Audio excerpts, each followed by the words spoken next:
Ganun po ka-unpredictable itong Widow's War. Okay. Actually, ang hirap po buuin yung character kasi hindi po namin alam kung ano pong mangyayari, saan po pupunta. Which I like kasi nandun po yung mystery talaga. Siguro one lesson po na so far, in a way, parang nakikita ko po from portraying the role of George.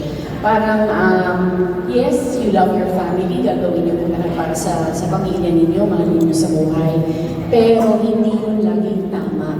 Sometimes loyalty is not good, parang ganun. So far, yun pa lang po yung lesson. And I'm sure marami pa po matututunan. Loyalty is not Necessarily good. bongga Dapat naman. gamitin sa tamang purpose. So hindi porket family yan, love mo yung family mo, gagawin mo lahat para sa family mo, lahat yung tama. Siyempre, meron pa rin kung may limit kung ano yung tama at mali. And yun nga po, yung loyalty is not always or not necessarily always good. Walang ganun. So far. Isa yun, ikaw. Bea. Bea na walang mic. Yeah, parang tama rin si Carla, masyado pa pong maaga para masabi ko ano yung mga natutunan. But siguro initially, I can say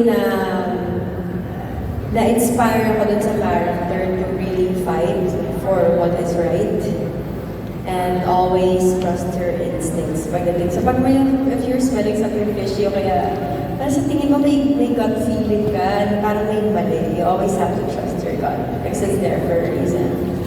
So, applicable sa inyong dalawa yung lesson na yan? I guess so. Sa lahat? Sa aming dalawa, I guess. Pero, I feel like this will be a long journey at marami pa ako matututunan sa character as we are doing it, as we are going along with so yun pa lang yung initial. Kasi hindi ko rin naman pwedeng sabihin sa inyo lahat ng matutunan ko. Baka naman mahulaan na niya na yung plot, diba? Ayan, thank you. Pero last na lang talaga, Bea and Carla, nabasa ko sa yung mga comments sa isang social media at parang sinasabi, iba daw yung level of kagandahan nyo ngayon. Para daw kayong mga marshmallows, sobrang lambot at sobrang ganda. So, sa tingin nyo, saan ang gagaling yun ngayon? Aside from, of course, sa mga stylist natin. Oo, it takes a village bago ganito. I don't know. Happiness. Sagutin. Siguro, if you focus on yourself, yun yung nagiging effect. And if you focus on yourself and your healing, so I guess that's what happens. Ayun nga, di ba sabi, pag happy ka, lumalabas eh. Yes. Ikaw, Carlos. Siguro yung pag-aalaga mo sa sarili and the importance of surrounding yourself with people who lift you up. Yung bang parang doon po tayo sa masaya, sa good vibes, yung ganun po. Iwas tayo sa toxic, iwas pa tayo sa negative or anything that will bring you down. And surround yourself with the right people who will uplift you. And of course, yung hindi pagpapabaya sa sarili, yung pag-alaga at pagmamahal mo sa sarili. Okay. Salamat. Parang pinabantayan na ako yan. Yes! Number 2, yung pagiging unpredictable po talaga ng kwento. Hindi po porket bida, siya yung matay or siya yung victim. Pay attention po din sa mga tahimik po or nasa tabi po. And siguro number 3 would have to be the brilliant performance of Bea Alonzo.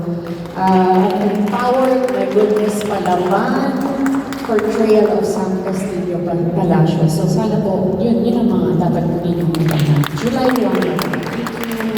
Thank you so much, Carla. And let's hear it as well, of course. Pero kinikilig ako maging parte ng proyekto na to sa totoo lang. I feel very fortunate na pabilang ako sa cast na ito, sa grupong ito. Especially after seeing that. First time ko kasi napanood yan. So, alam pa gumagawa ka ng isang proyekto, kapag nag-dating kayo at binubuo niyo yung puzzle ng isang story, hindi niyo naman talaga alam kung paano, kung anong kalalabasan, lalo na kung first time niyo halos magkatrabaho sa isa't isa. Pero yung journey of creating it is already, I think for me, rewarding. Pero after seeing the product, for me, I couldn't be any prouder to be a part of this show and to show everyone yung pinagdaanan about something and Roses World. So again, thank you GMA, thank you for this wonderful, wonderful project.